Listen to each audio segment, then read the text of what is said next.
ప్రతిసారి ఇది జరిగేది. పండగలు వస్తున్నాయంటే ఇళ్ళకి రావాలి. అందులో సంక్రాంతి, దసరా, వినాయక చవితి, దీపావళి, ఈ 4 పండగలకి ఇళ్ళ దగ్గర జరుపుకోవాలని ప్రతి ఒక్కళ్ళు కోరుకుంటారు. అదే ఇక్కడ ప్రధానమైనటువంటి అంశం అవుతుంది.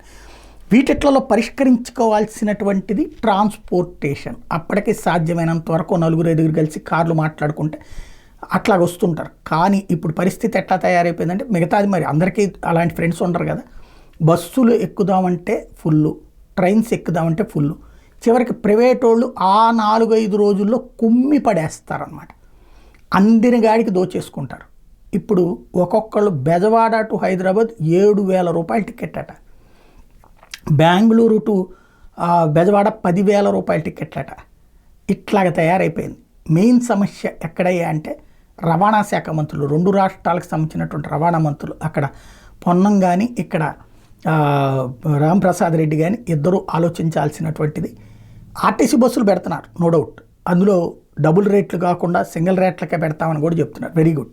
ప్రైవేట్ ట్రావెల్స్ని కట్టడి చేయండి, మిమ్మల్ని జీవితకాలం గుర్తుపెట్టుకుంటారు. Private travels RTC bus rate కంటే ఎక్కువ పెడితే నాట్ అలౌడ్, వాళ్ళని సీజ్ చేస్తాం, భవిష్యత్తులో వాళ్ళ లైసెన్సులు రద్దు చేస్తామని చెప్పండి. ఎందుకంటే పెనాల్టీలు ఏమంటే పెనాల్టీలు వేస్తున్నారు, వాళ్ళు కుమ్మక్క అవుతున్నారు, నడిచిపోతుంది. ఇంకోటి, అసలు వాస్తవంగా వాళ్ళందరికీ టూరిస్ట్ పర్మిషన్స్ తప్పించి రెగ్యులర్గా ఒక ట్రావెల్ ఏజెన్సీ చేయాల్సిన టూరిస్ట్ పర్మిట్, అంతేగాని ఈ టికెట్ అది కాదు. కాకపోతే ఆర్టీసీ బస్సులు అందినంత మనం ఇవ్వలేకపోతున్నాం కాబట్టి వాటిని అలౌ చేస్తున్నాం.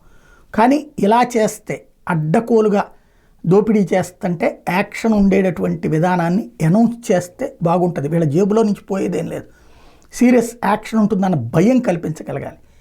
ఆన్లైన్లోనే పెడుతున్నారు టికెట్లు, ఏదో చాటుగా కూడా అమ్మట్లేదు. ఇది దృష్టిలో పెట్టుకోవాల్సి ఉంది.